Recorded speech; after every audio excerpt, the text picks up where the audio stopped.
بسم اللہ الرحمن الرحیم۔ نبی کریم صلی اللہ علیہ وسلم نے فرمایا، مہینے میں صرف 3 دن کے روزہ رکھا کر۔ انہوں نے کہا کہ مجھ میں اس سے بھی زیادہ کی طاقت ہے۔ اسی طرح وہ برابر کہتے رہے کہ مجھ میں اس سے بھی زیادہ کی طاقت ہے، جہاں تک کہ ان حضرت صلی اللہ علیہ وسلم نے فرمایا، ایک دن روزہ رکھو اور ایک دن کا روزہ چھوڑ دیا کر۔ آپ صلی اللہ علیہ وسلم نے ان سے یہ بھی فرمایا کہ مہینے میں ایک قرآن مجید ختم کیا کر۔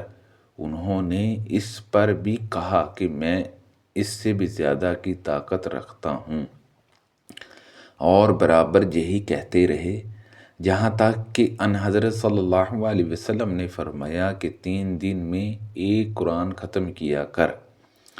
مجھ سے رسول اللہ صلی اللہ علیہ وسلم نے فرمایا، کیا تو متعطر روزے رکھتا ہے اور رات بھر عبادت کرتا ہے؟ میں نے ہاں میں جواب دیا۔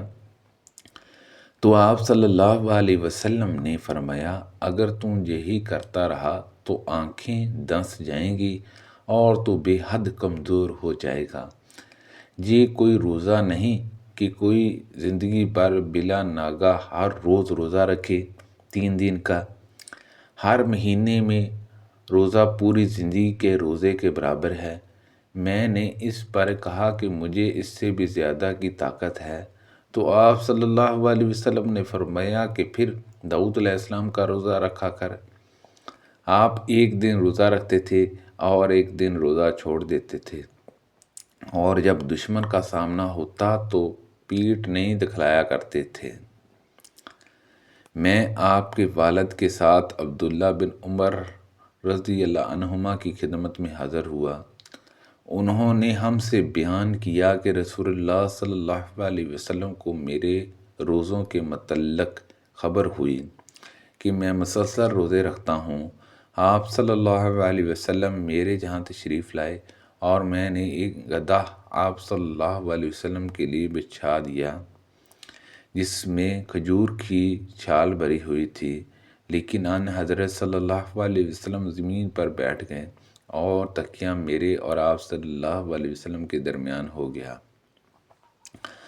آپ صلی اللہ علیہ وسلم نے فرمایا، کیا تمہارے لیے ہر مہینے میں 3 دن کے روزے کافی نہیں ہیں؟ انہوں نے کہا کہ میں نے عرض کی، یا رسول اللہ صلی اللہ علیہ وسلم، کچھ اور بڑھا دیجئے۔ آپ نے فرمایا، اچھا 5 دن کے روزے رکھ لے۔ میں نے عرض کی، یا رسول اللہ صلی اللہ علیہ وسلم، کچھ اور؟ آپ صلی اللہ علیہ وسلم نے فرمایا، چلو 6 دن میں نے عرض کی، یا رسول اللہ صلی اللہ علیہ وسلم، کچھ اور بڑھائیے، مجھ میں اس سے بھی زیادہ کی طاقت ہے۔ آپ صلی اللہ علیہ وسلم نے فرمایا، اچھا 9 دن۔ میں نے عرض کی، یا رسول اللہ صلی اللہ علیہ وسلم، کچھ اور؟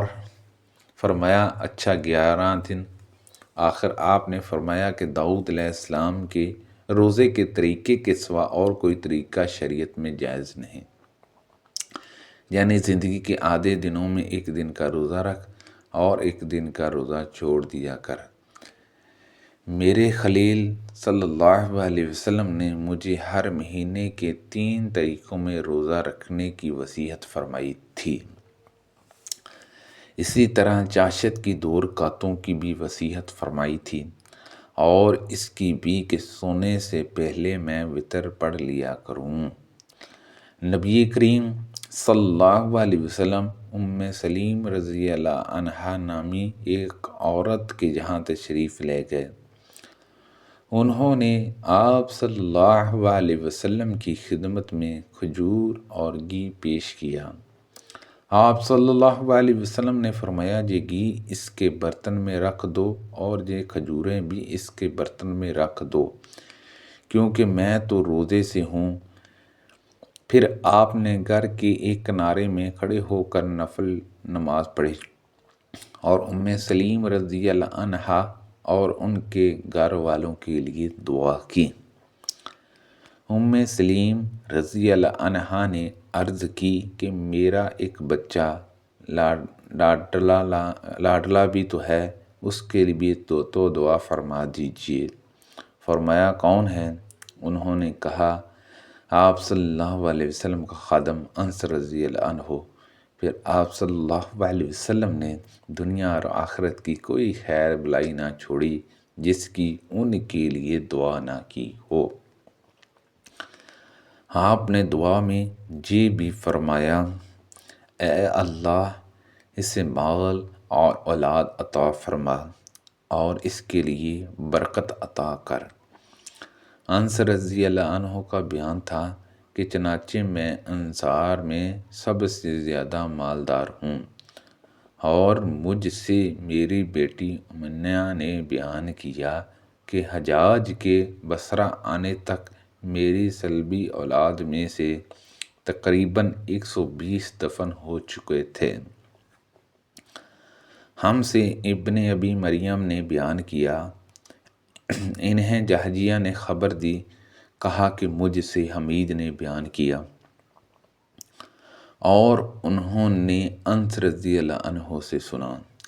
نبی کریم صلی اللہ علیہ وسلم کے حوالے کے ساتھ انہوں نے نبی کریم صلی اللہ علیہ وسلم سے سوال کیا، یا مطرف نے یہ کہا کہ سوال تو کسی اور نے کیا تھا لیکن وہ سن رہے تھے۔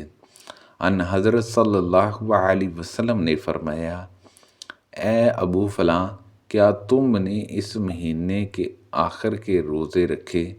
ابو نعمان نے کہا، میرا خیال ہے کہ راوی نے کہا کہ آپ کی مر اور رمضان سے تھی۔ آپ نے کہا آپ کی مراد رمضان سے تھی۔ ابو عبداللہ امام بخاری رحمۃ اللہ علیہ کہتے ہیں کہ ثابت نے بیان کیا، ان سے مطرف نے، ان سے عمران رضی اللہ عنہ نے، اور ان سے نبی کریم صلی اللہ علیہ وسلم نے رمضان کے آخر کے بجائے شعبان کے آخر میں کا لفظ بیان کیا، یہی صحیح ہے۔ سبحان اللہ عز و جل۔ اللہ پاک سے دعا ہے کہ اللہ پاک ان حدیثوں پر عمل کرنے کی توفیق عطا فرمائے۔ اللہ پاک ہم سب کو صحت و تندرستی عطا فرمائے، آمین، بجاہ النبی الامین صلی اللہ علیہ وسلم۔